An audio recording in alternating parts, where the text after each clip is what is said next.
Hey everyone, today in this video I'll be showing you how you can easily change the keyboard shortcuts in Premiere Pro.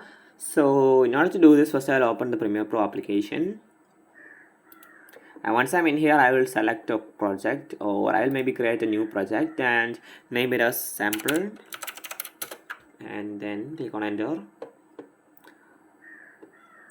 And now in order to change the keyboard shortcuts, what you'll have to do is go on to this edit option right here. And now you can go down and then you have this option keyboard shortcuts Ctrl Alt plus K. So you have to either click on it, or you can click on Control Alt and K, and this window will pop up.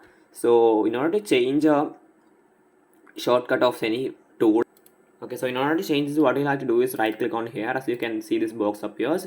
Once this box appears, you can type in the shortcut you want. I can click on Shift plus V.